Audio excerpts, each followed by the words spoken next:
El Señor les bendiga, bendiga a su iglesia y la iglesia que no ha podido estar reunida esta mañana. Yo no sé cuántos de ustedes alguna vez han estado preocupados por alguien de la familia para que se acerque o vuelva o conozca los principios del Señor. Y durante la semana el Señor me mostró una necesidad y fue bien claro el Señor en demostrarme. Hay una necesidad en relación a volver a confiar en lo que es la palabra del Señor y a volver a confiar como padres, como abuelos, como hermanos, como familiares de las ovejas más pequeñas del redil del Señor. La verdad de las cosas es que yo le pedí al Señor que me dijera qué hablar esta mañana. Y el Señor me dijo, esa es la necesidad. Así que es eso lo que vamos a hablar esta mañana. La pregunta que yo les voy a hacer es obvia, la respuesta. Sin embargo, hay que volver a plantearla. ¿Podemos volver a confiar en la palabra del Señor? Amén. La respuesta es clara, ¿cierto? Podemos volver a confiar. El Señor es fiel, la palabra del Señor es fiel, por lo tanto, su respuesta a nosotros esta mañana va a ser muy clara. Corría el año 1792 y había una madre, así como nuestra hermana Joana, que estaba esperando un bebé. Y el bebé nació y pasó el tiempo. Este bebé nació en una familia cristiana. Su madre cristiana, los tíos de este bebé cristianos, su abuelo, un pastor bautista. Así que todo el mundo de la familia era cristiano.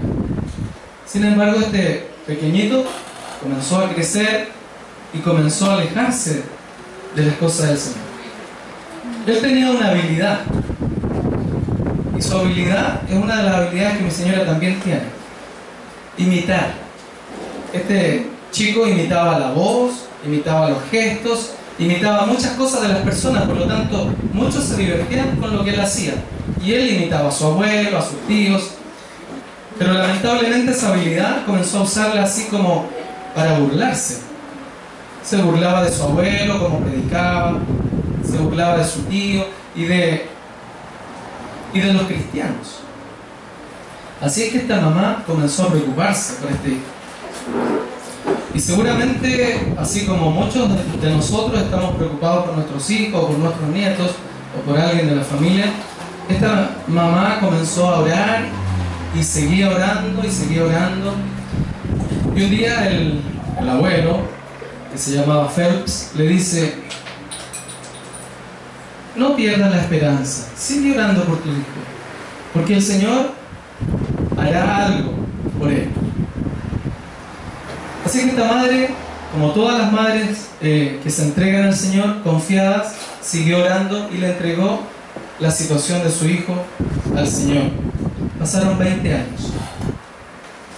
Y este chico, que nació con el nombre de William,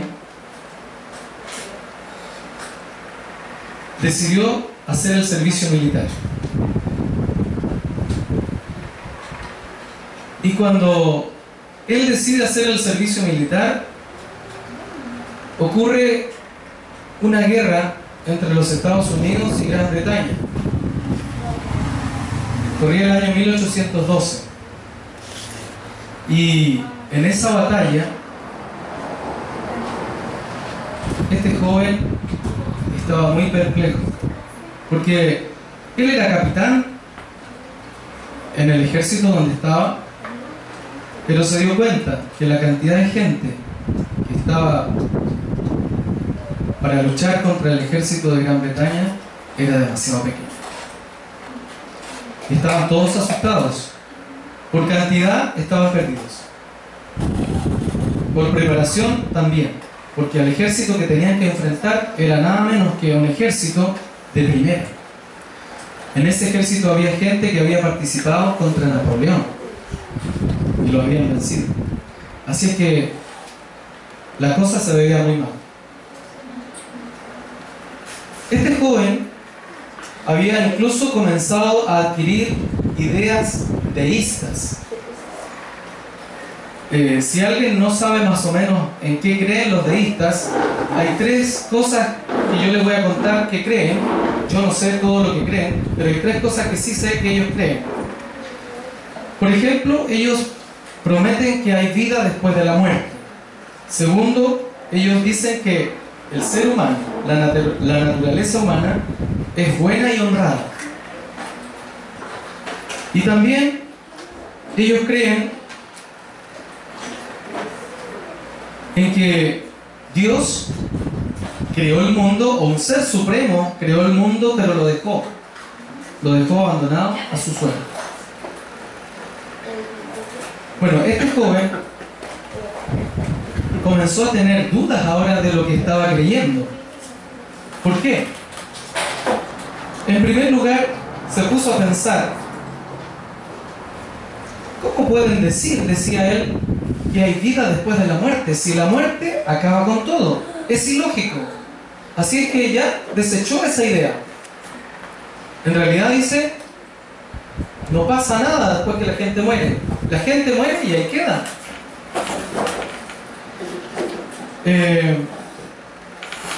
El 28 de octubre del año 1814 le escribe a su esposa. Él ya se había casado y le escribe a su esposa las siguientes palabras. Poquito antes de la batalla que tenían que enfrentar. Y le dice: en poco tiempo más, al igual que mi compañero Spencer, no seré más. Estaba muy abatido. Él tenía mucho miedo y sabía que le esperaba un final desagradable y desastroso. El tiempo seguía pasando y el tiempo que él pasaba en este servicio militar lo hizo reflexionar mucho, como a mucha gente le hace reflexionar en situaciones parecidas. Y en los tiempos que él tenía un poco libre, tomaba libros, se instruía y leía. Y entre más leía, se daba cuenta que las ideas que él había en algún momento acariciado no tenían nada que ver con lo que él leía. Y decía, por ejemplo: cuanto más leo, me doy cuenta que el carácter de los hombres parece ser más horrendamente corrupto. Y en todo lo que he leído, no existe, dice, ni un momento brillante en la historia de los seres humanos. Los conquistadores del mundo, los héroes de la historia, para mí no son más que demonios en forma humana, por todas las atrocidades que han llevado a cabo, por su egoísmo en conquistar y en seguir conquistando territorios y riquezas y honores. Por lo tanto, este hecho marcó nuevamente otro hito en su vida. Así es que se dio cuenta de que lo que él en algún momento había acariciado como verdad no le estaba ayudando. Bueno, el último hito que lo hizo cambiar de opinión fue justamente la batalla de Plattsburgh, en septiembre de 1814. El pequeño ejército estadounidense se tendría que enfrentar a este ejército de primera real de la Gran Bretaña. La derrota de los Estados Unidos era casi segura. Sin embargo, la cosa no siguió como era de esperar. Y él escribe lo siguiente: un resultado tan sorprendente me dio la impresión de que no era otra cosa sino una obra de un poder superior al hombre. Ese pequeño ejército de los Estados Unidos venció a los británicos. Esto llevó a Guillermo a reevaluar a ese Dios que en algún momento le había hablado su madre, su abuelo, sus tíos, y a reconsiderar que efectivamente las ideas que él había en un momento acariciado no tenían valor. ¿Cuántos de nosotros o cuántos de nuestros seres queridos en algún momento recibieron el verdadero mensaje? Sin embargo, por el devenir de las cosas, acariciaron o recibieron otro mensaje y están ahí en este momento tal vez todavía en la lucha o en la crisis, dándose cuenta que en realidad lo que ellos están recibiendo o aceptando no les da la seguridad que ellos necesitan. Después de esta batalla, Guillermo toma una decisión. Una decisión un poco extraña para él. Decide ir a la iglesia. Pero esa decisión fue vacilante, porque iba cuando quería. Bueno, él volvió de la batalla. Su madre estaba muy contenta porque vio un pequeño cambio y estaba muy alegre porque ahora él ponía los pies en la iglesia donde ella había orado tanto para que él fuera.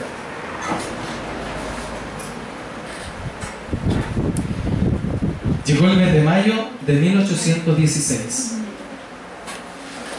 y el pastor no podía estar en la iglesia todos los domingos. Recuerden que era una iglesia bautista. Así es que quienes leían en el sermón el día domingo eran los diáconos.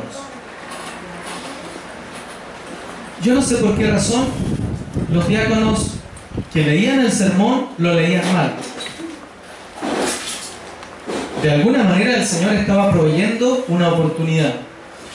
Y la madre de William le comenta, ¿sabes? El día que tú no fuiste a la iglesia no estaba el pastor. Y el diácono que leyó el sermón lo leyó mal. Y William cometió el error, entre comillas, de ofrecerse cada vez que no esté el pastor para ir él a leer el sermón. La madre estaba muy contenta porque de alguna manera podía tener a su hijo nuevamente en la iglesia, en las cosas del Señor. Pero fíjense ustedes que él aún no había abandonado todavía todas esas ideas deístas que él había acariciado en algún momento.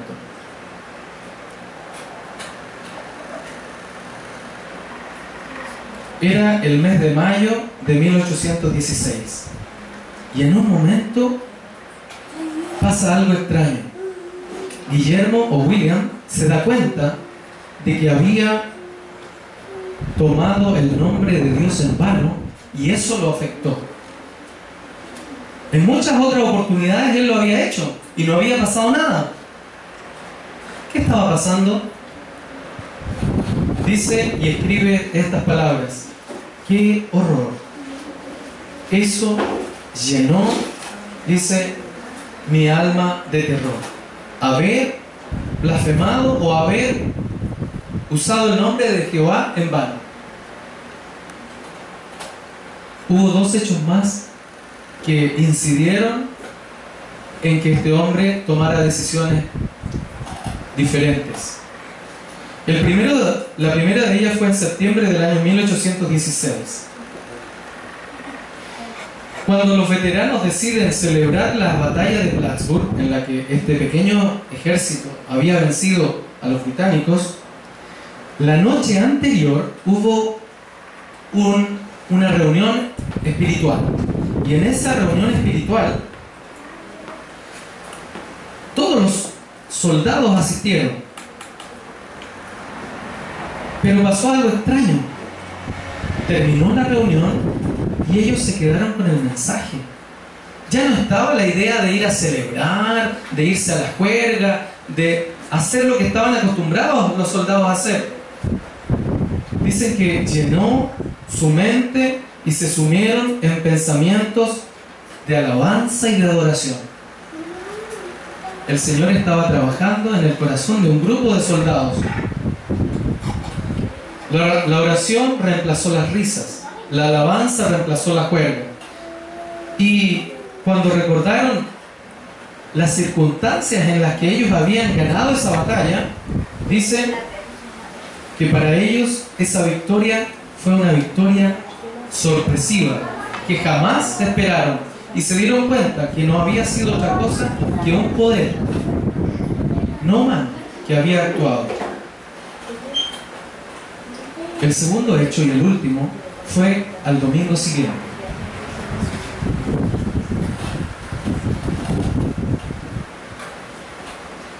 Este joven dice que se paró en la iglesia y lo invitaron a leer el sermón. Así que él fue y dice que en medio del sermón que él estaba leyendo y tratando de explicar, sucedió algo. Y eso que sucedió lo obligó a sentarse y no seguir predicando más. ¿Se imaginan ustedes que el predicador pase y se tenga que sentar y no poder continuar? Todos los hermanos quedaron sorprendidos. ¿Qué estará pasando?, decían. Así que en medio del mensaje él se sentó, porque el Señor estaba trabajando en su corazón. El Espíritu de Dios estaba obrando. Y esta obra que el Señor estaba haciendo lo llevó a la mayor crisis espiritual que William alguna vez haya tenido. Él escribe después lo siguiente, diciendo: en ese momento Dios me abrió los ojos. Oh alma mía, qué Salvador he descubierto en Jesús. Fue ese incidente que llevó a William a tomar la Biblia, que muchas veces había ridiculizado, a tomarla en serio, a leerla y a escudriñarla. En poco tiempo, la Biblia llegó a ser para William una delicia. Y finalmente escribe él, dice: he encontrado en esta Biblia, he encontrado en la lectura de esta palabra un amigo. He encontrado a mi amigo Jesús. ¿Quién fue ese hombre de nombre William? No fue otro sino Guillermo Miller. Guillermo Miller, el que comenzó en los años 1800 el primer movimiento que decía que Jesús viene pronto. ¿Por qué muchas personas consideran la Biblia como fuera de tiempo, como no autorizada, sin embargo nunca la han leído? ¿Y por qué otros, a pesar de que ya han leído la Biblia, no la comprenden? Voy a invitarlos a leer la palabra del Señor. Abramos la Biblia en Hechos 8:26. Y el primero que la encuentre, por favor, déle lectura. Hechos 8:26. Hermana. Un ángel del Señor habló a Felipe diciendo: levántate y ve hacia el sur, por el camino que desciende de Jerusalén a Gaza, el cual es desierto. Sigue en el próximo versículo. Entonces él se levantó y fue, y sucedió que un etíope, eunuco, funcionario de Candás, reino de los etíopes, el cual estaba sobre todos sus tesoros y había venido a Jerusalén para adorar. Sí, avancen. Volvió sentado en su carro y leyendo al profeta Isaías. Y el Espíritu dijo a Felipe: acércate y júntate a ese carro. Acudiendo Felipe, le oyó que leía al profeta Isaías y dijo: pero, ¿entiendes lo que lees? Él dijo: ¿y cómo podré si alguno no me enseñare? Y rogó a Felipe que subiese y se sentara con él. El pasaje de la escritura que leía era este: como oveja a la muerte fue llevado, y como cordero mudo delante del que lo trasquila, así no abrió su boca. En su humillación no se le hizo justicia, mas su generación, ¿quién la contará? ¿Por qué fue quitada de la tierra su vida? Respondiéndole eunuco, dijo a Felipe: te ruego que me digas, ¿de quién dice el profeta esto? ¿De sí mismo o de algún otro? Entonces Felipe, abriendo su boca y comenzando desde esta escritura, le anunció el Evangelio de Jesús. Muchas gracias, hermano. Para muchos este incidente en la Escritura es conocido.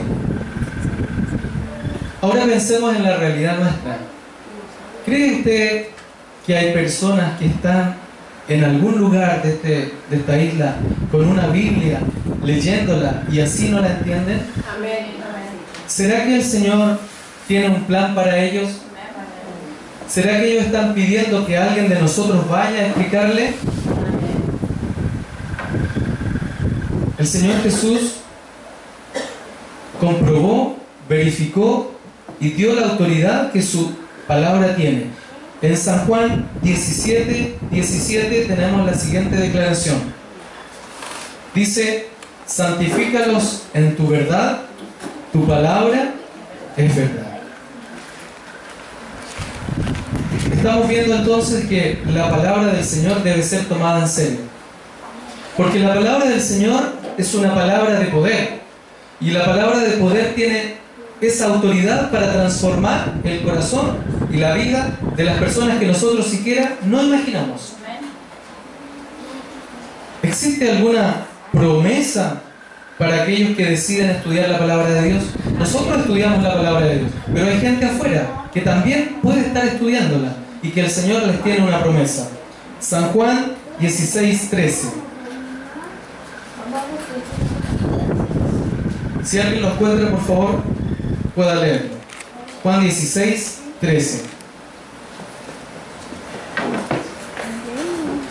Sí, por favor. Cuando venga el Espíritu de verdad, Él os guiará a toda la verdad, porque no hablará de sí mismo, sino que hablará todo lo que oiga y os hará saber lo que ha de decir. Amén. Si el Espíritu Santo no trabajara en el corazón de las personas, nuestro trabajo sería mal. Porque el trabajo que hace el ser humano tiene límites. Nosotros podemos dar a conocer una información, pero quien transforma el corazón es el Espíritu del Señor. Amén. ¿Por qué hemos de confiar en la palabra del Señor? ¿Por qué hemos de confiar en algo que muchos dicen que fue escrito por hombres? Vamos a ver qué dice 2 de Pedro 1:21.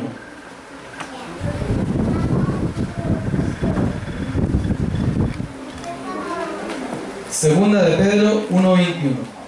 Quien lo tenga, por favor, puede leerlo. Segunda de Pedro 1:21 dice: porque nunca la profecía fue traída por voluntad humana, sino que los santos hombres de Dios hablaron siendo inspirados por el Espíritu Santo. Amén.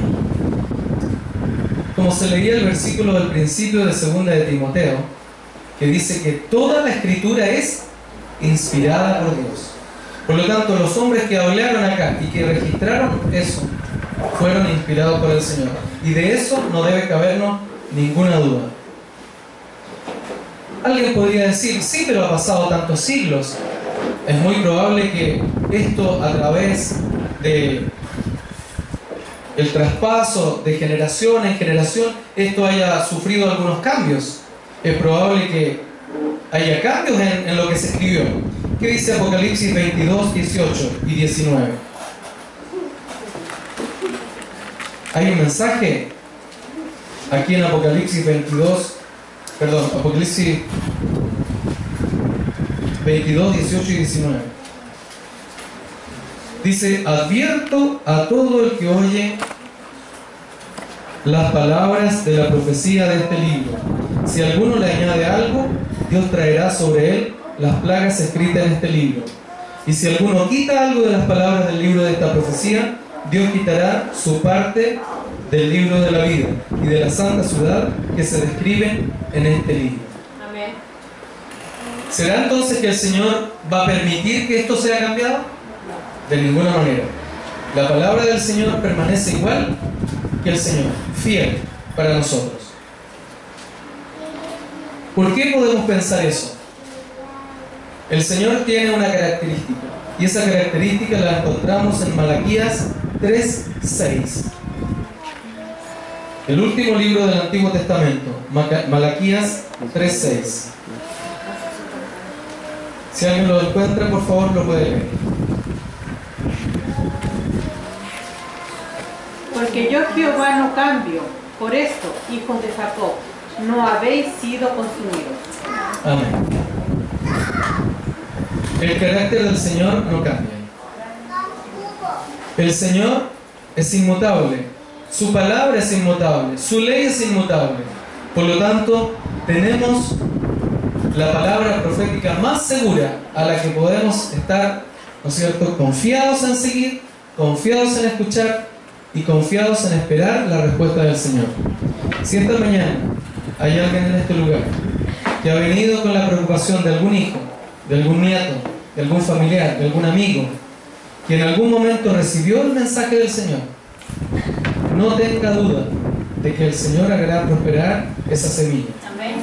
Hay una cita de nuestra hermana White que dice que no hay ninguna oración que las madres se eleven al cielo por las cuales el Señor no esté escuchando y no entregue una bendición.